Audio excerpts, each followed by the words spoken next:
right. Welcome back, everyone. Thank you so much Thank you. for joining us. The topic of this panel is musical and performative communication beyond borders. It will run from 11:45 a.m. to 1 p.m. For those of you who are viewing us on YouTube live stream, welcome, and make sure to drop questions into the chat at any time. We will compile them and ask as many as possible to our panelists during the Q&A. The panel leader, Dr. Anup Kumar, will invite each person to speak. Hopefully, we'll get another panelist be able to join us a little bit late. And then he will run a Q&A with the panelists. Please do remember, if you're not speaking, to mute your microphone. And now I would like to introduce our panel leader. Dr. Anup Kumar is Professor of Communication and the Director of Journalism and Promotional Major in the School of Communication at Cleveland State University. Thank you, Rebecca, for the introduction. And well, we will start the panel. We should start the panel. There are two more people who are supposed to join the panel, and I'm hoping that they will be joining soon.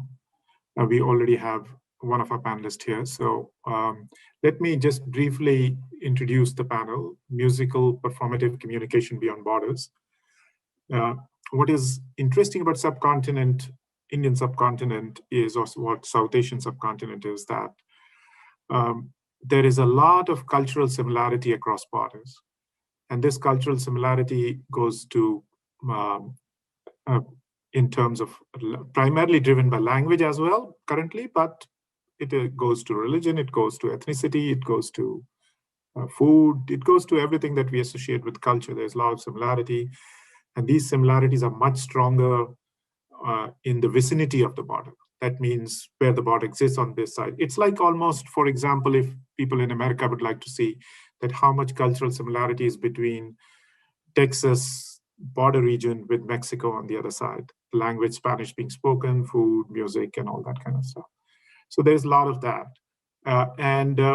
So the border, obviously the state borders are state borders, nation state borders are what they are. And they are manned usually by security forces and all that. And there is a passport regime. There are people who cross border following the state rules and norms.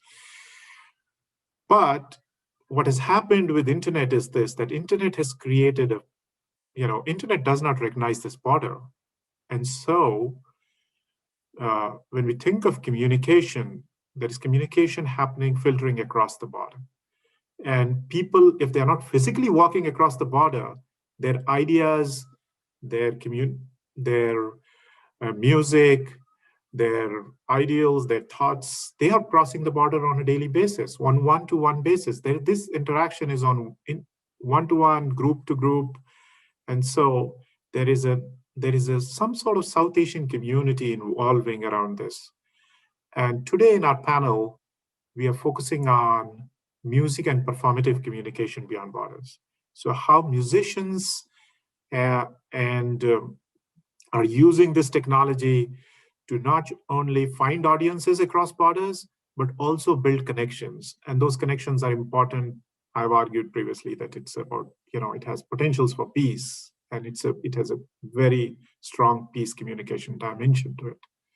And so today's panel, we have three presenters. First one is Professor Mohammad Alamgir Parvez. Professor Parvez is in Department of Music at University of Rajshahi, Bangladesh. He hasn't been able to yet join us. Maybe he might be soon. And so I'm thinking organizers are working on it. And then we have the second panelist, Salahuddin Ahmed, who is a communication and journalism expert, but and a content marketeer. And he is working in Bangladesh.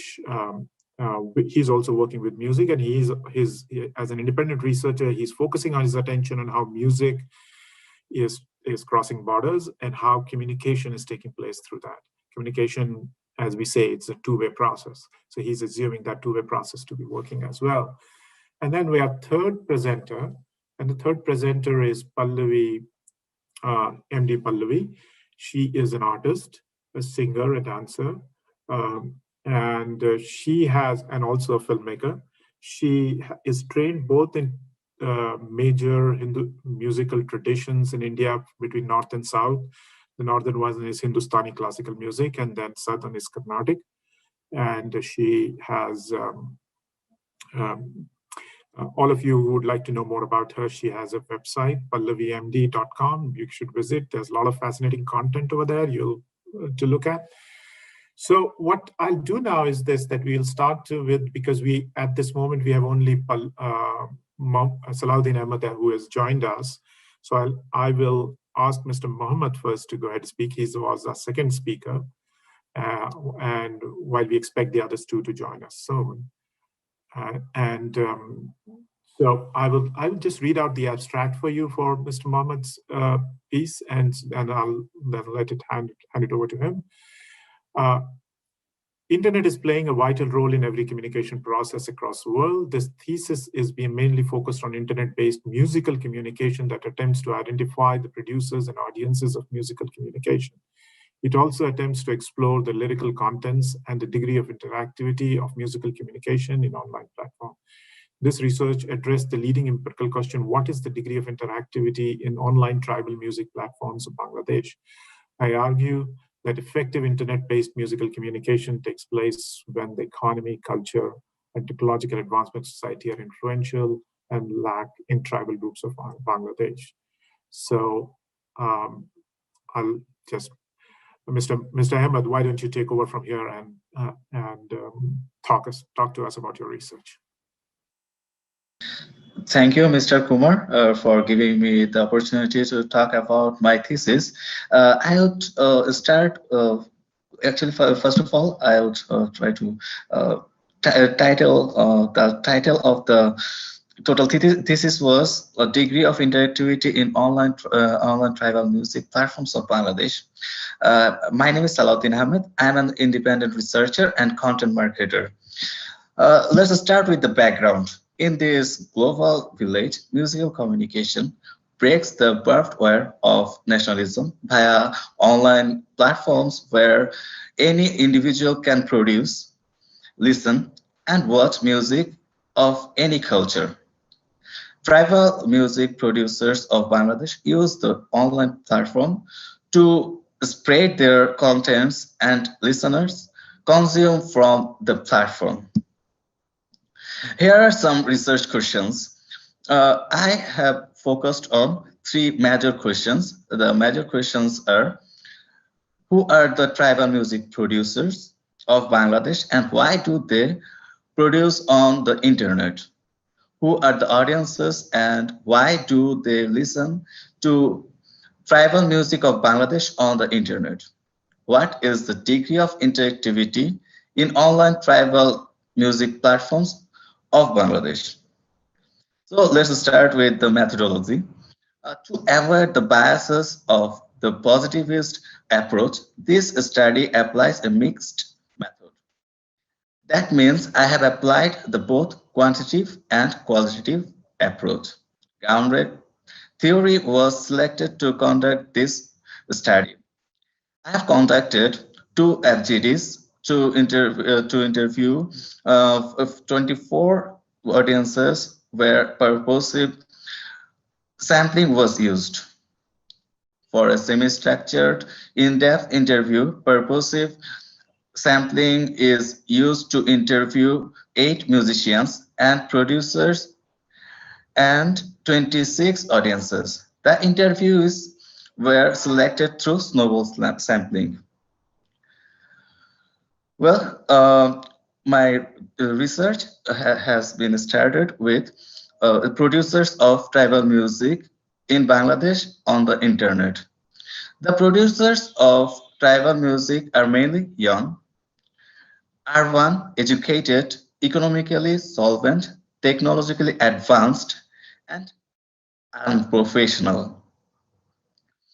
They have some experiences about their work, about their musical journey, but they are not professional. The reasons for producing music are love and appreciate mother tongue, to save culture, to introduce own culture to others, and as music is their hobby. They cannot produce quality tribal music because of economical barrier, scant of technological knowledge, practice of other language and music. As they are living in Bangladesh, they can't practice their own language properly and they can't produce their own mother tongue's music. Availability of quality music on the internet and non-profitable. Let's now jump to the audiences. Audiences of tribal music on the internet. Most of the tribal audiences listen to tribal music on the internet and they love to listen from YouTube. The audiences are musicians, urban tribes, rural tribes, farmers, businessmen. They listen to the tribal music because of affection, social interaction, entertainment, relaxation, inclusion, delicate of race and motivation. I have gone through one more things.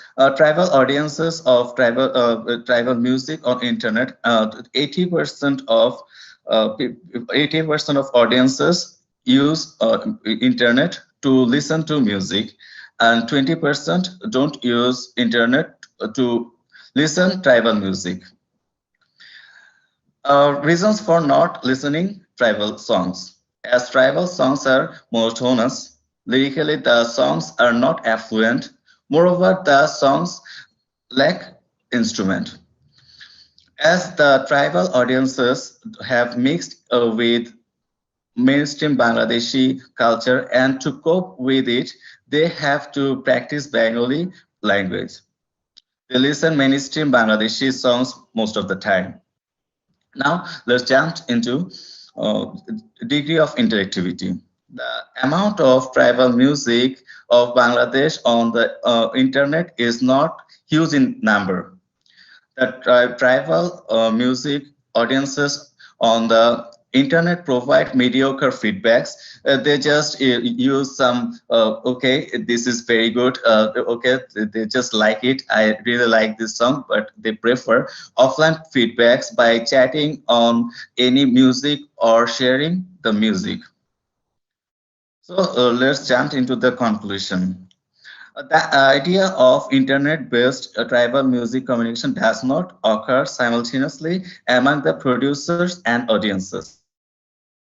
The tribal producers and audiences are late majority as these individuals approach with a scant of influential economy, socio-cultural, as only a few tribal producers and audiences participate in whole musical communication process on internet.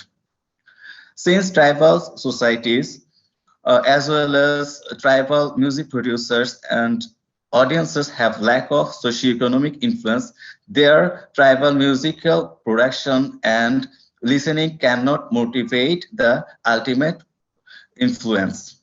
So I have made a model where musical contents can be spreaded when powerful socio-culture, powerful economy, and technological advancement are available. So this is my thesis in a nutshell. Thank you for giving me the opportunity. Thank you, Mr. Ahmed,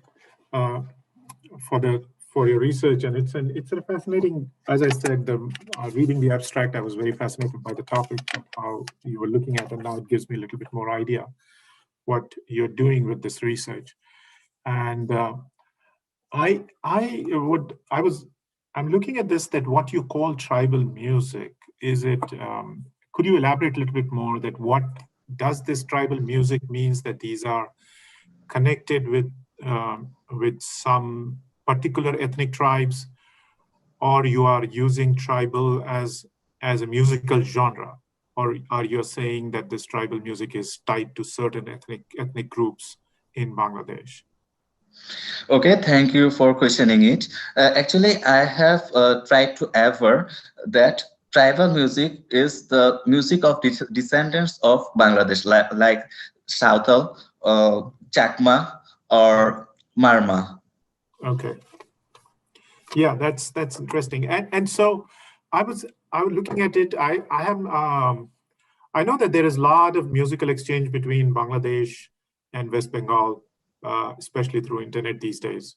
And so this study that you have done is very excellent, because you're looking at motivations of the producers, that why they are doing it, why they're going, what kind of gratification they are getting from doing it. And at the other end, what their audiences are looking at it, right? And how audiences are perceiving it.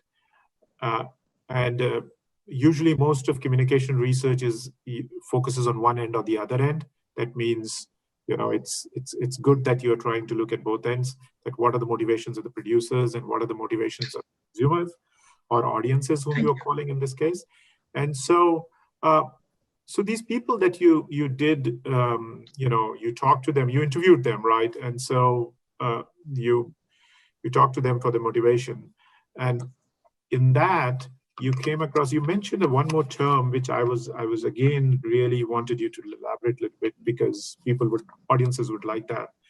You used a term called urban tribes and rural tribes. So what did you mean by that when you said that there are urban tribes and rural tribes? I have my own thinking that what you mean, but I would let you speak to it. Yeah. Okay, thank you for questioning me again. Actually, I have tried to deduce actually by urban tribe, because people who live in urban society, like who live in mainland of Chittagong or Chattogram, they are called urban tribes. Like when Rangamati is one of places where tribal people or descendants are living.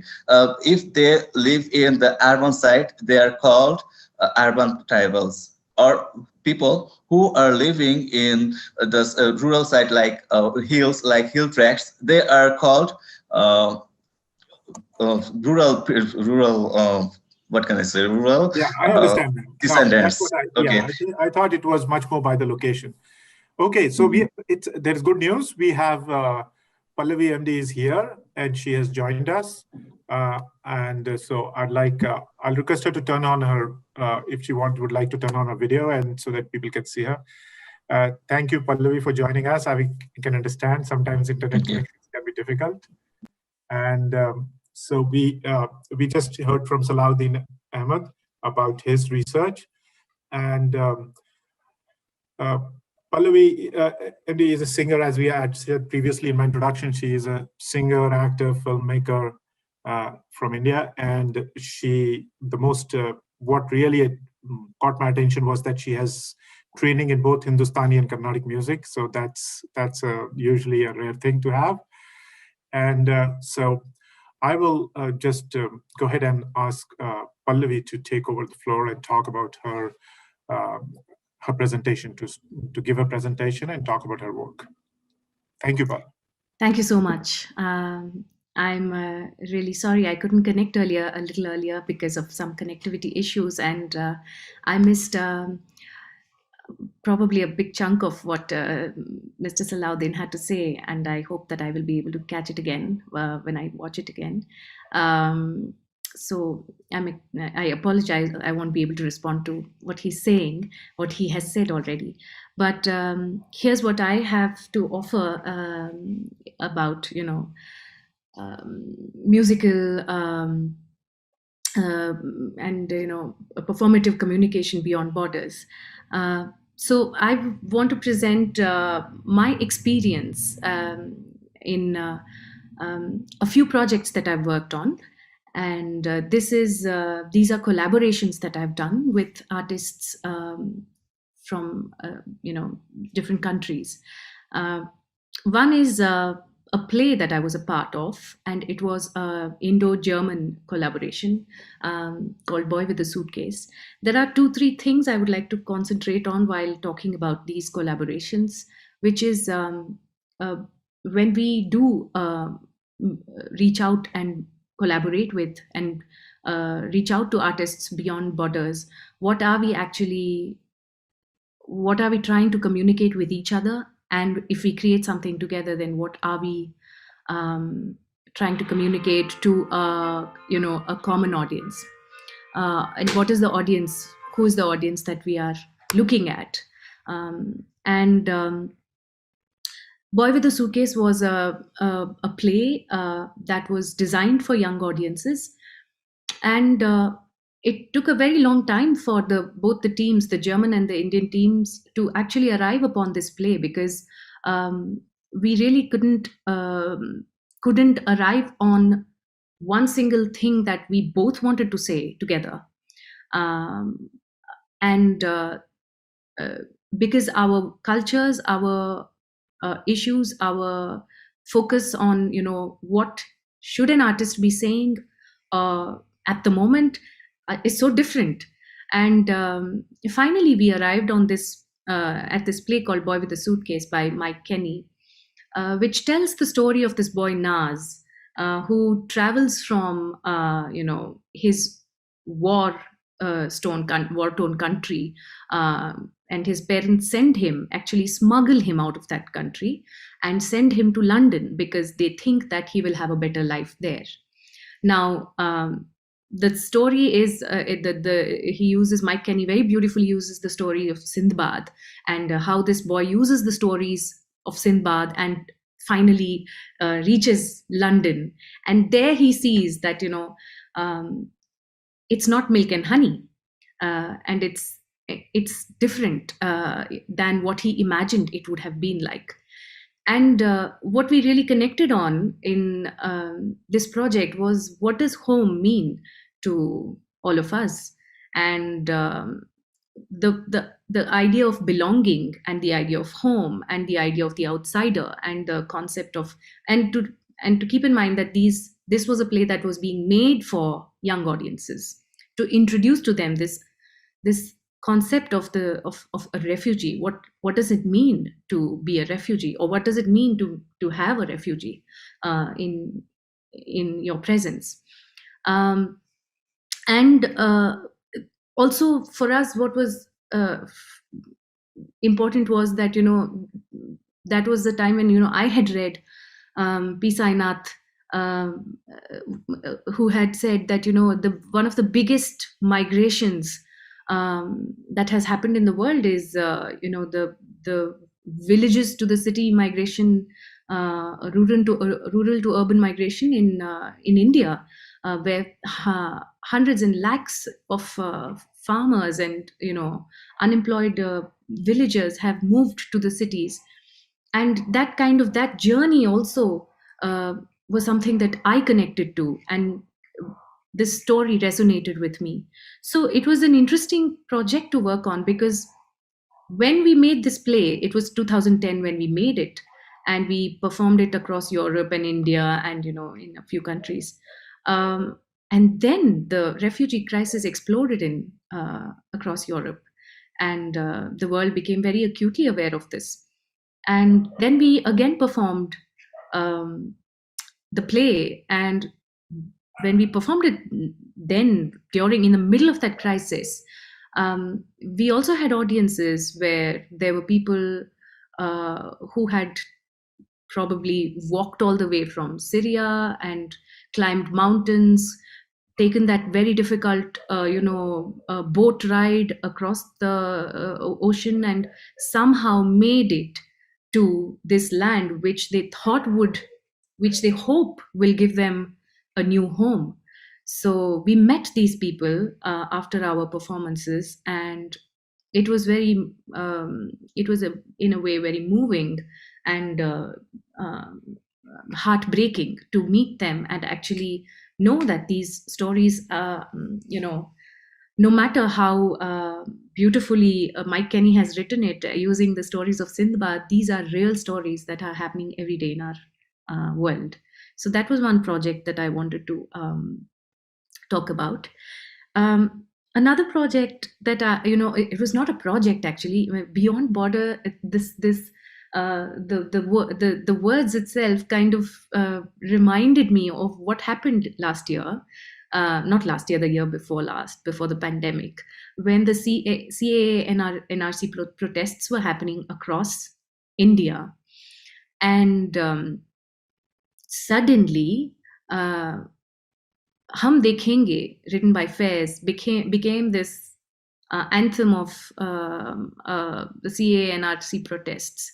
And it resonated with the people who were, on the streets protesting against these bills. And it was translated into every language in India. And suddenly we had fairs in Kannada, we had fairs in Malayalam, we had fairs in maybe Bangla and Punjabi. So this was such an interesting, adaptation of a poem that was written at another moment in history, and sung by Iqbal Bano in a very historical kind of it kind of has a very strong historical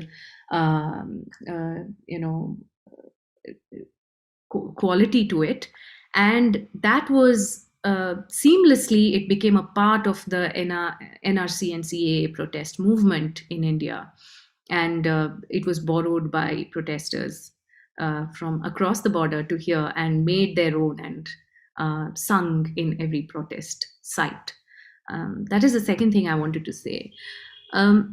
Another project that I would like to talk about is a project that I worked on with a German director called it was a devised play where I acted and sang and acted and performed on stage. It was a one-woman show, and we called it C Sharp, C Blunt, where it talks about the schizophrenia of a performing artist, a woman basically in India, and we tried to.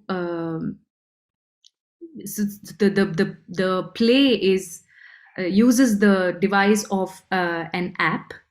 It uses the app as the actor becomes an app. I become an app on stage, and the audiences become unwillingly maybe become the users of the app.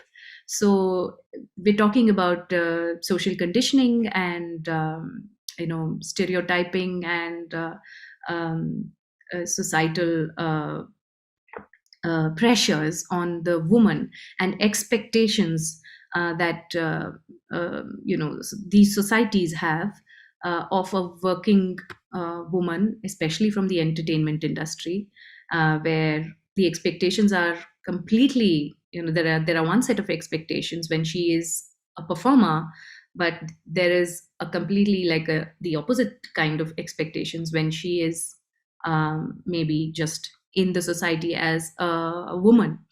So what we were trying to, because it was a German artist and me and a few of us who were devising the play, it became extremely important to see that it shouldn't just become the story of one person or one land, and it should be able to resonate across cultures. And so we kind of put together, this play was kind of a result of the shared experiences that we all put together and used as triggers to create the play, where we talk about social conditioning, and it could be different in different cultures, but it does happen. Expectations, role plays, and this could be different in Germany, and it could be different in Bangalore, or it could be different in Singapore or Switzerland, wherever we went and performed. But there seems to be like a commonality in the way that gender roles have been shaped across societies. And we kind of question that very bluntly in this play, and hence it's called C Sharp, C Blunt. And this idea of looking at work through the lens of gender was something that I was very interested in. And I did another project with a singer who's in Bangalore, not abroad. But what we did was we kind of tried to find stories and voices and texts written by women across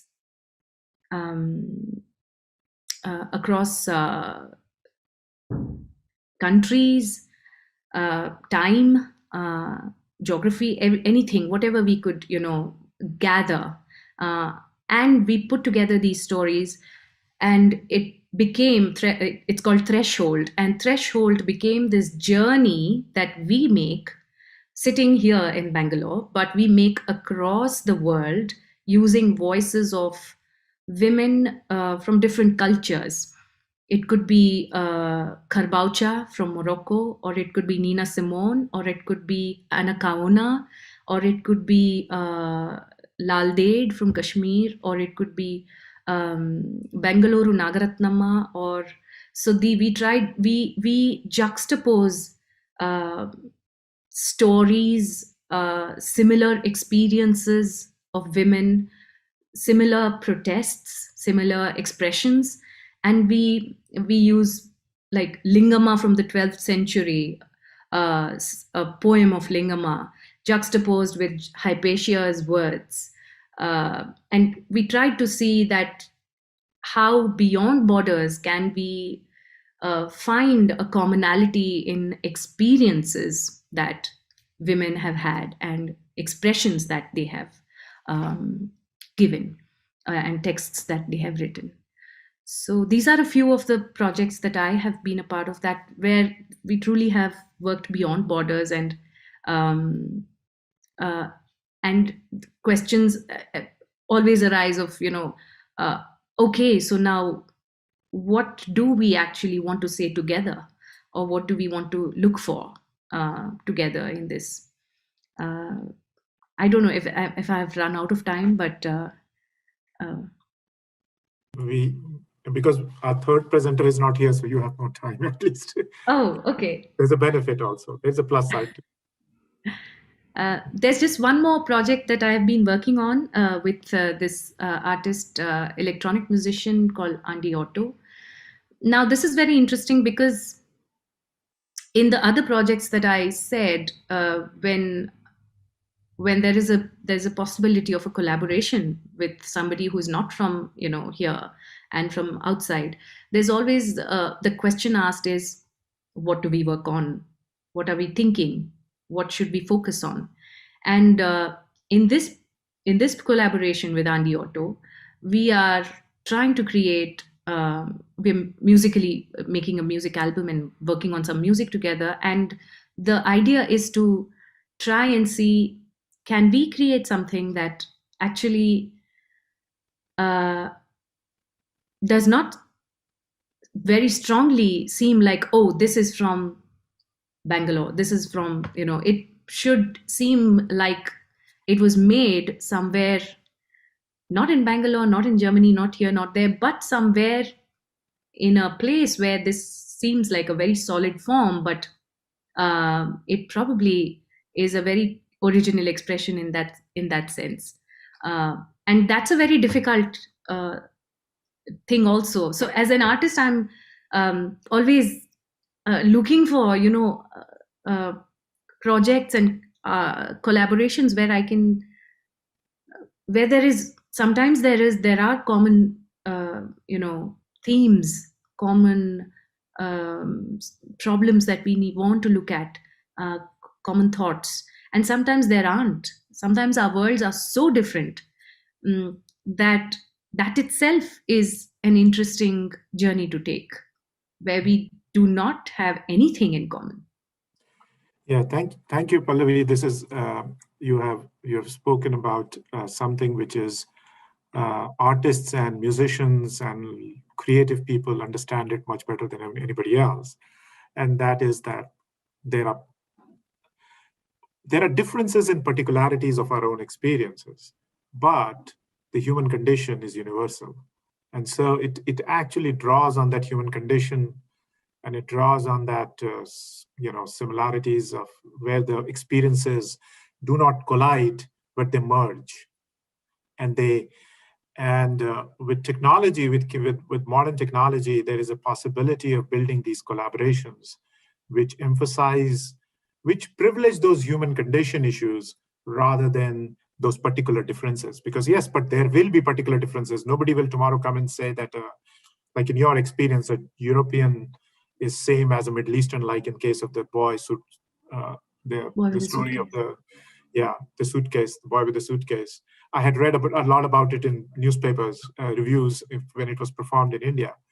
So the particular differences are there, but that human condition is similar, and that's what you want to capture. And artists, what you have talked about your projects, it seems pretty clear that that is what you're trying to capture in these similar experiences, whether they are women's experiences, which you talked about, women poets from Hypatia in India or Linganam in Karnataka.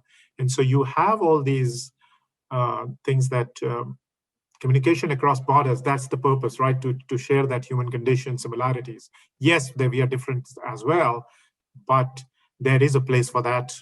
But when we think of the whole community as a global community, especially in the context of migration and global movements of people, that is happening. And there is a culture evolving, in a sense, as a close observer of globalization. I've seen that what had happened is that there was a lead in terms of the corporations when they globalized, transnational corporations, multinational corporations.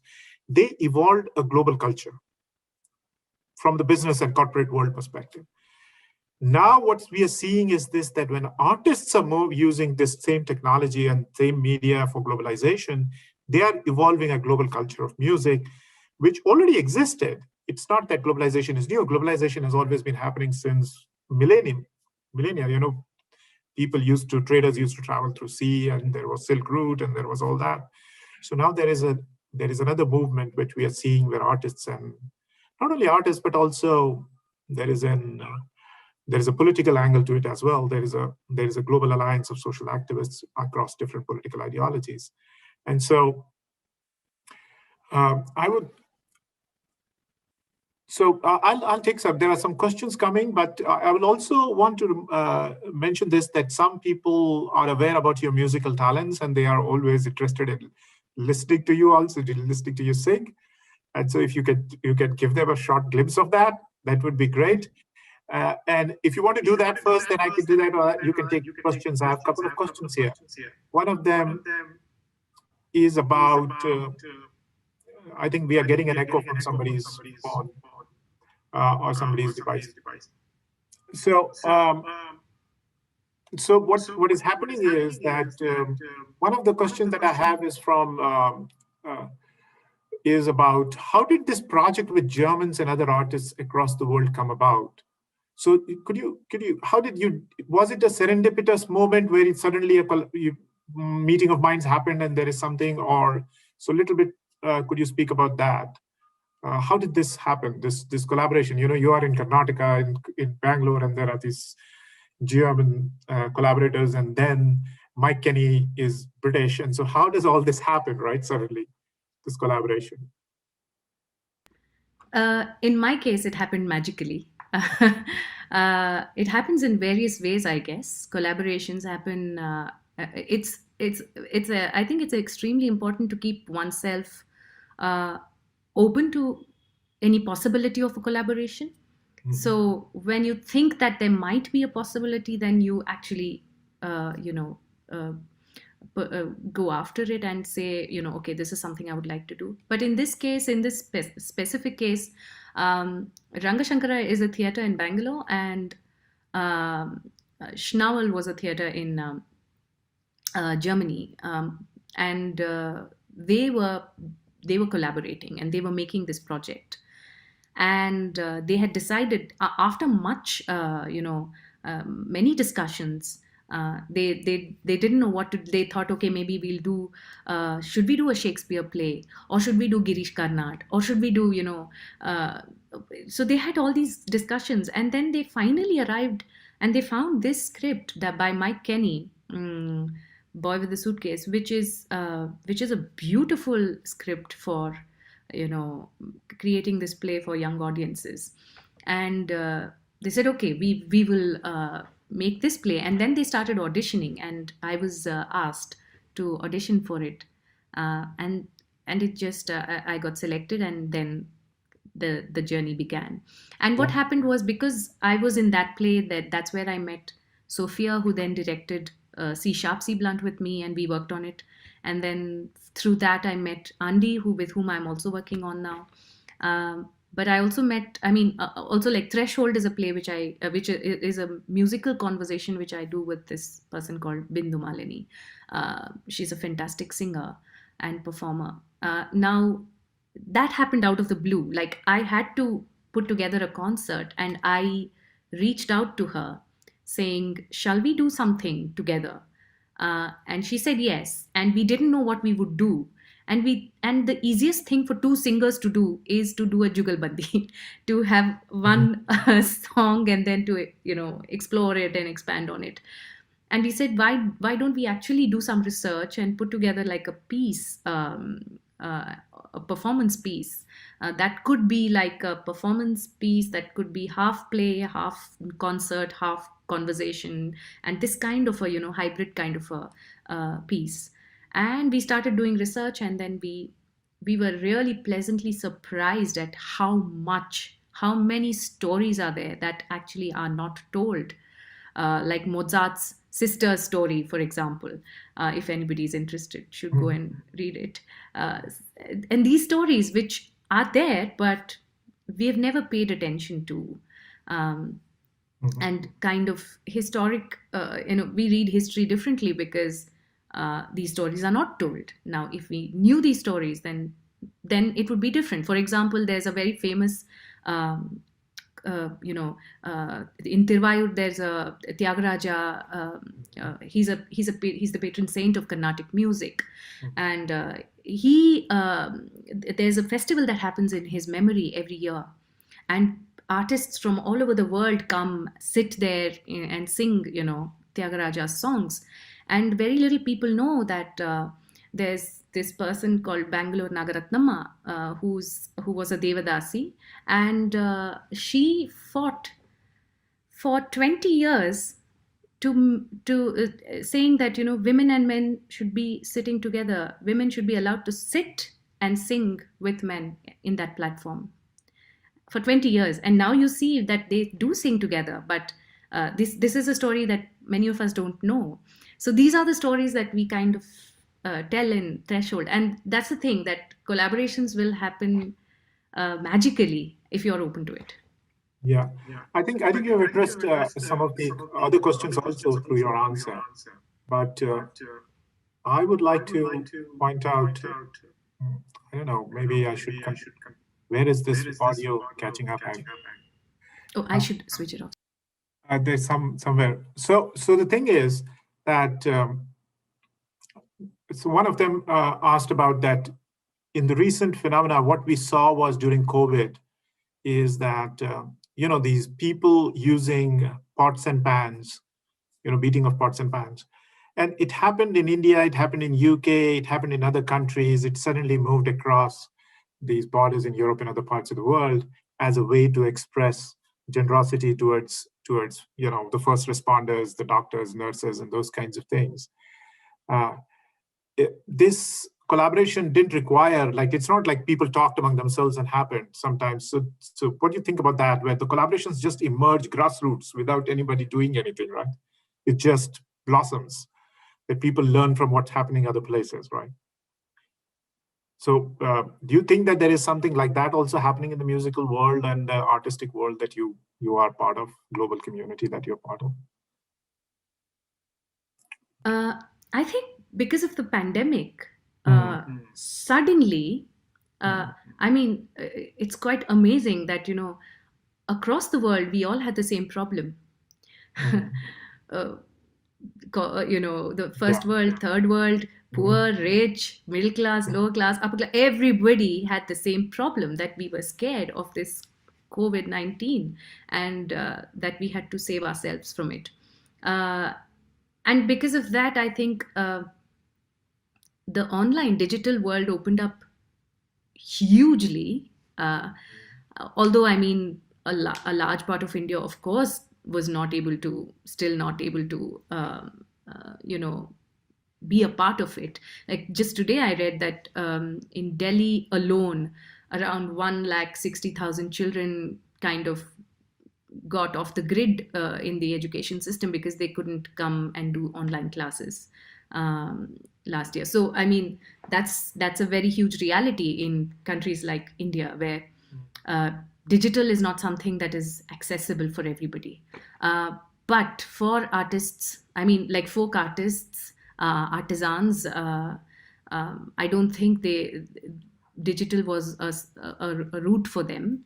But there were many artists who used this moment to be able to connect across the world, and dared to say, okay, hello, now can we do something? I'm sitting in my village, or I'm sitting in my little town and little house, and suddenly I think the aesthetic of watching something changed last year, because suddenly we are okay with seeing people in their houses.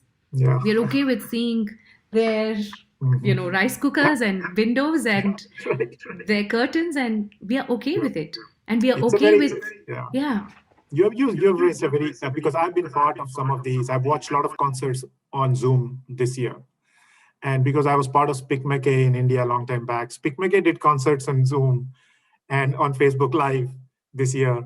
I'm part of a rural entrepreneurship for art, cultural heritage, an organization in India. And they did concerts all over India, and people are watching everywhere using Facebook Live and Zoom.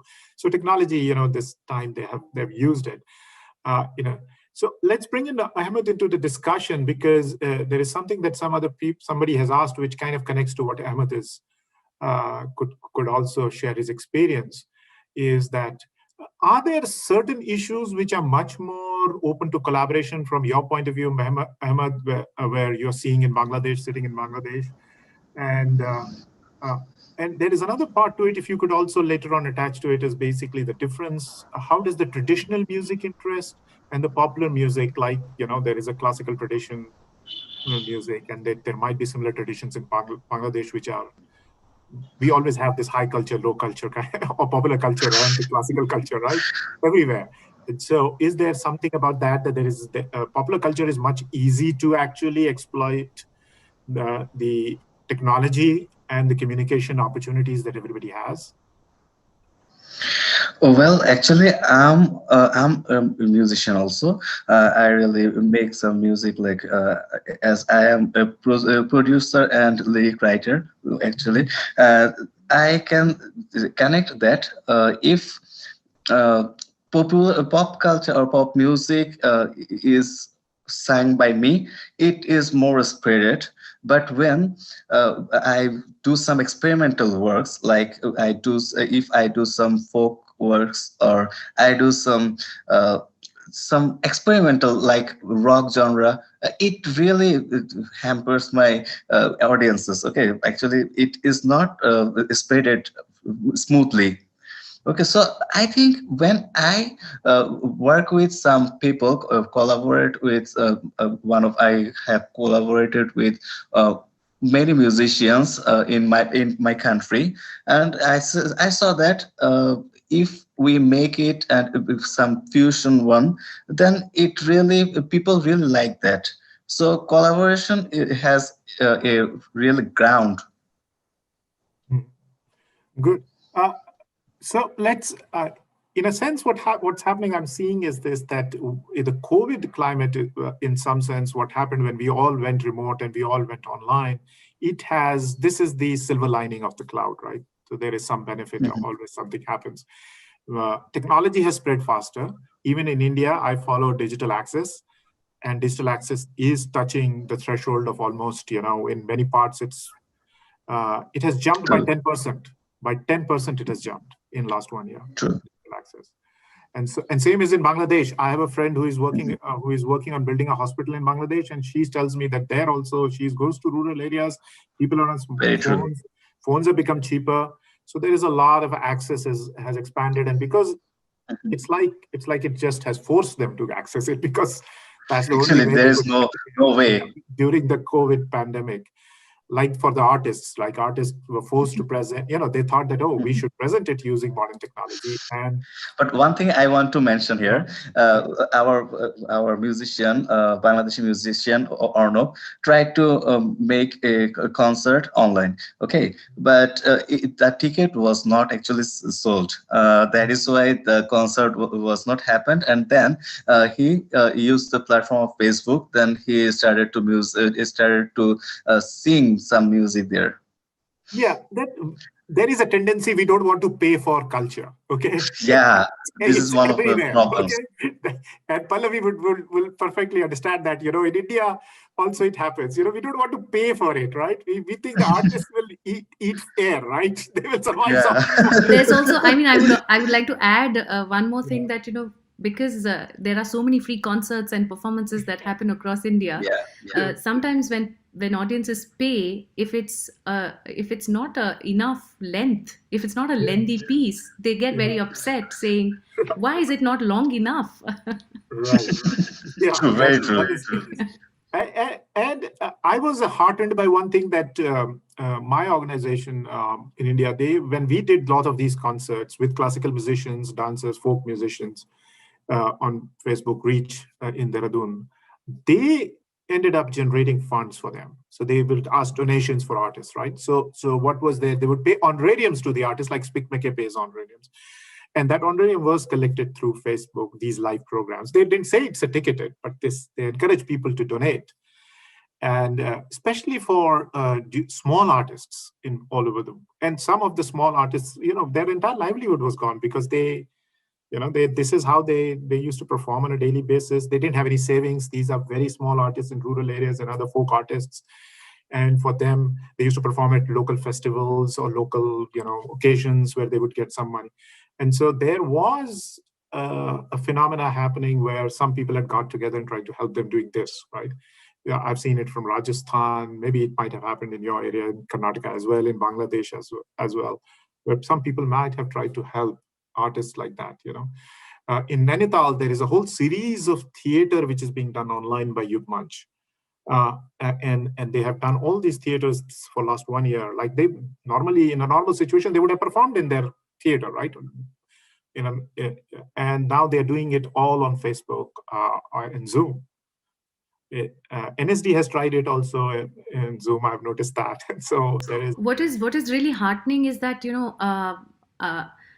a lot of amazing artists across the world, icons, legends, brilliant performers, brilliant artists, writers, all of them suddenly were available online. They were doing talks like this. They were sitting in their homes or wherever they were and talking and discussing things that really mattered to them. And it was a great, I think one of the bright things about this period was that we had access to that. Yeah. This conference, South Asia Media and Cultural Conference, they have always done online event going back to 2016. And their conference videos were available for people to watch. But what happened last year is that some of the very elite conferences, like in my discipline, International Communication Association and the NCA and all these, they also did online conferences. And then suddenly they put those videos on YouTube, and people who earlier you had to register for a conference, pay fee, and then only you could hear a scholar speak, right? Here, everybody had an opportunity. And today there are so many lectures, panels online that you can find on YouTube. And so there is a certain, breaking of boundaries, right? The boundaries have been demolished, and the information is suddenly leaking from gatekeepers. The gatekeepers had kept it, walled with it, and suddenly you have all this going. And as I said, this conference has always been COVID didn't have to do it. They were already doing it for a long time, using technology. So I just discovered that Salahuddin also sings, and that's interesting. And you sing. So how about for in Spikmaker, we used to call it leg dems, lectures and demonstrations, right? You might have done some of them where you demonstrate. Yes, So yes. if you could just give a short demo of your singing, and then maybe we can even ask Salahuddin to sing a little bit after that. And we are taking advantage of the third panelist not being here. Okay, so we should. Let's take advantage of that. Yeah, since the last 1 year, this has been the way that I've done my concerts. It still feels like a performing stage for me that you ask me. Yes, let me sing for you a piece that I've been singing in Threshold. It's written by Sule Sankava, and she was a prostitute in the 12th century, and she became a part of the Vachana movement, where people from all walks of life gave up their caste and wanted to become a part of this Anubhava Mantapa, where they shared experiences and tried to find the divine in the everyday, in their work, in their profession, and through their everyday lives. So she was a prostitute, and she used her work experience to try and find, deeper meanings in life. So this is her poem.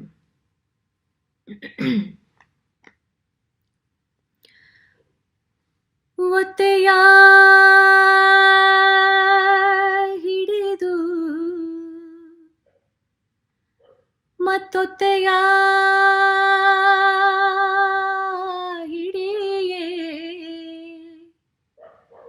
ಹಿಡಿದಡೆ ಬೆತ್ತಲೆ ನಿಲ್ಲಿಸಿ ಕೊಲ್ಲುವರಯ್ಯ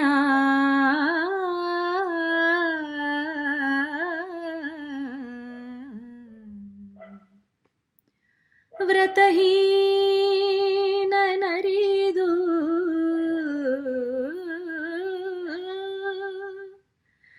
ಬೆರೆದೆಡೆ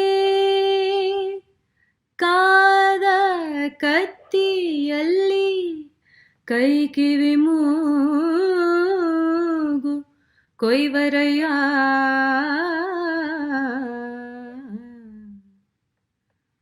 ಒಲ್ಲೆ ನೊಲ್ಲೆ ಬಲ್ಲೆನಾಗಿ ಒಲ್ಲೆ ನೊಲ್ಲೆ ಬಲ್ಲೆನಾಗಿ ನಿಮಾಣಿ ನಿರ್ಲಜ್ಜೇಶ್ವರ ನಿರ್ಲಜ್ಜೇಶ್ವರ ನಿರ್ಲಜ್ಜೇಶ್ವರ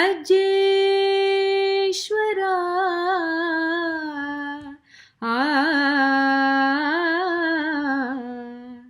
ಆ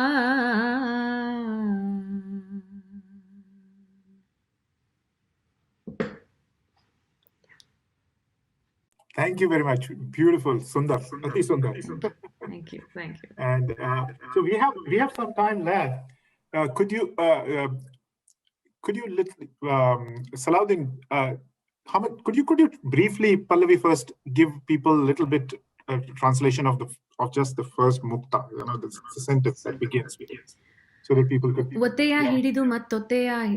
So she's saying, oh Lord, once I've slept with a higher caste man, I am not allowed to sleep with the lower caste. She's the prostitute, and she's saying, oh Lord, and her Lord is Shiva, but not just Shiva. She says Nirlajjeshwara, uninhibited Shiva. She says, oh uninhibited Shiva, once I've slept with somebody who is higher up there, I'm not allowed to sleep with a lower caste man, and if I do, they will cut my nose, my ears, my tongue, and they'll strip my skin. But for you, I will do anything. Uninhibited Shiva, you are the one I'm looking for. Thank you. I got it somewhat, but I wanted others to also get the gist of it. Salahuddin, would you like to share some music of yours? Well, I can share. Actually, I'm a singer-songwriter, so I'll sing a song from my diary. Okay.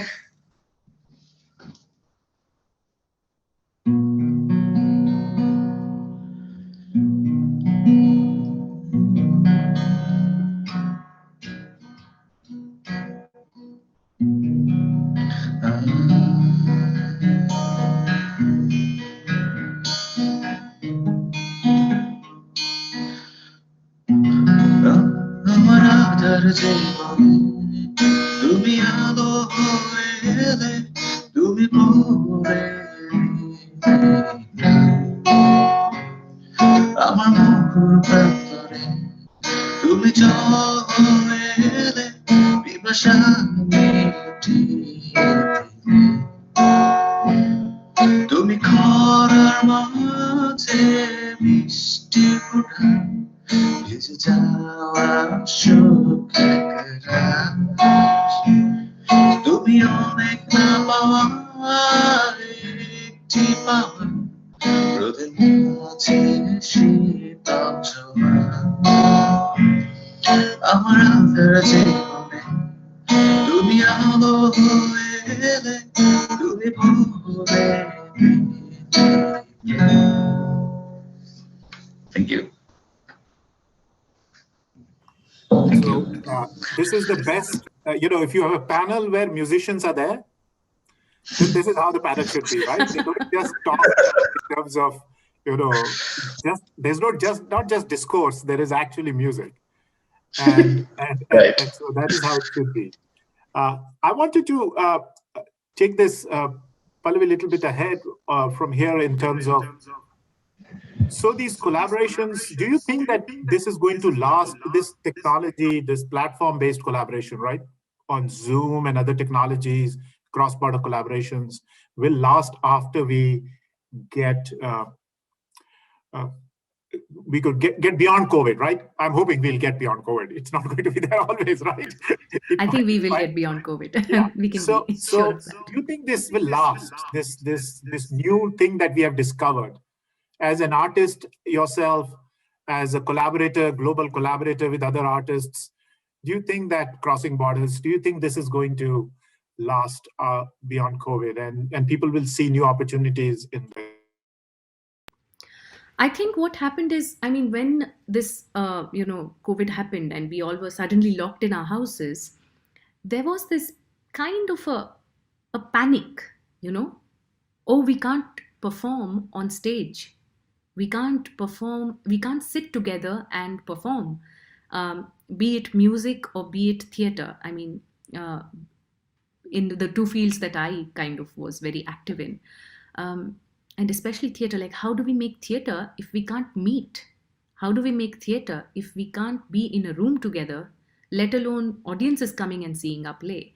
Like, how do we do it? How do I sing? How do I perform if I can't have a tabalji with me or a guitarist with me or my musicians with me? If I don't have a band with me, how do I perform? And somehow there emerged a new kind of, performance space and a style, and had its own kind of aesthetic, which was that it was not the well-produced music video, nor was it the well-produced film or like well shot and everything, but this was artists reaching out across digital spaces and creating art. And in the few months that they started doing this, suddenly there is a form that has emerged, I feel, both for music, for theater. Not only form, there have been like possibilities have suddenly come up, that you can even dream of writing to somebody who lives, like we say, Saat Samandar Par, who lives across oceans, and saying, like, can we do a project together? Can we work together? Can we write a song together? Can we do a play together? Suddenly it's possible because it was necessary to do it, and now it seems possible to do it. So maybe even if we go back to the theaters, we go back to the auditoriums, we go back to doing our what we used to do before the pandemic, I think this is something that will stay because it has a lot of possibilities to be able to go beyond borders, like you said, beyond where your, four walls are. You are able to reach out to lands far away and people far away. Yeah, I agree. I think that it will have a much more long-lasting impact, and it is like it's like a stimulus, like a catalyst. It will bring in. We are already seeing that impact in the podcasting world. Technologies have been developed for people to set up on a very cheap cost their own home studios, right? People are setting up their own home studios where they are they have these mics, these sound, what do you call them, the sound safe rooms from where they Booths, can. sound booths. Yeah, sound booths. They're creating all that and producing content, and I think that it's there is a whole industry around it which is going to evolve, providing people these resources. What do you think, Salahuddin? What do you think this is going to have a longer impact within Bangladesh as well? Actually, I don't. It will impact, but the longevity will depend on our action. There will be, this is an old debate. We communication scholars talk about structure and agency. There will be structural changes, but at some level agency is required as well, right? Some people have to act, and that's like people have to come out and collaborate. Like for example, you start collaborating with another singer from across the border in India, right? In West Bengal, and on production of music, that sort of thing starts happening. Those collaborations happening because now when you put your video on Facebook or YouTube, you see comments coming from West Bengal, somebody saying, and people connecting. So you're making friends on the other side, and sometimes like-minded people start connecting, right? And that could be like, for example, somebody just saw you play the guitar. You play pretty, you are an artist, and there might be people who would say, well, he's not a content marketer only, but he's a musician and an artist himself, right? And so it was a little unfortunate that we couldn't get our first speaker. And I'm pretty sure, reading at his abstract, I want to read his abstract for all of you so that you could know that what he was going to speak on. And for those who have not read the abstract. So Professor Mohammad Alamgir, who is at University of Rajshahi in Bangladesh, he's in the Department of Music. This was his abstract that he had sent to the conference. People of Bengal often say, we can't live without music, by which they mean that music is an important part of their life. The political borders between West Bengal and Bangladesh divided lands, rivers, and other natural assets, but couldn't divide language and culture. They speak the same language and sing the same songs. Partition of Bengal could not change their musical integrity. This paper analyzes some notable Bengali songs which are equally popular in both regions of Bengal and explain how Bengali people are united in terms of music and culture beyond borders. So I'm pretty sure this would have been a very fascinating talk. Technology, we are talking about how technology has brought us together. In some sense, maybe technology has not allowed him to get on. Where he's located, there might be poor connection. I don't know, where is Rajshahi? Salahuddin might know better where is University of Rajshahi. Do you know where it is, Salahuddin? You're mute. You're mute, Salahuddin. Okay, sorry. Russia is the north-south of our country. Okay. And yeah, it is really a beautiful country. I went there like 4 or 5 years ago for admission test, and it was really a great city, and this is really cultural. Okay. You are mute, sir. You are mute.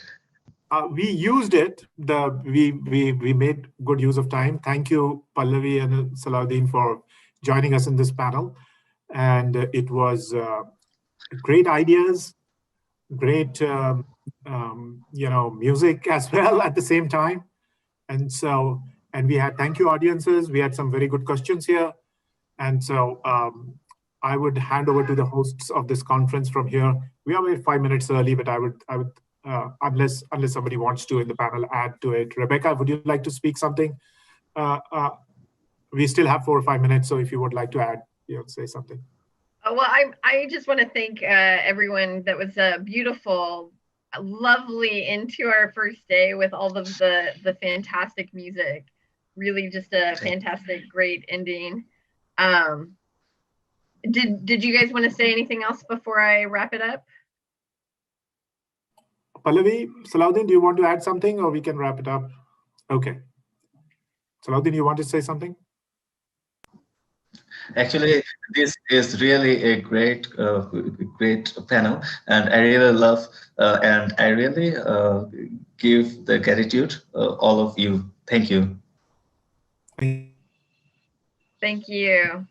Yeah, thank you. This was oh, sorry, Dr. Kumar, you're muted again.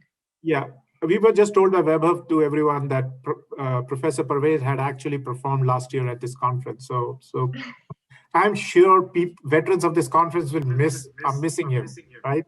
They would have heard him speak. Okay, Rebecca, I'll hand it over to you. All right. Thank you again. I understand it is quite late in South Asia right now, so thank you so much for joining us. And thank you for those watching at home that are with us, given how late it is there. I do want you all to come back tomorrow. We'll start at 8 a.m. here Eastern Standard Time. Please check out the South Asian Media Conference website for the YouTube live link for tomorrow. And please be sure to link our conference on social media so that we can get some even more people to enjoy this great conference so far. It was a fantastic first day. And do be sure to join us tomorrow with, we have speakers, including the Ambassador Munir Akram, as well as Professor Sahana Udupa and others that will be joining us. Thank you again.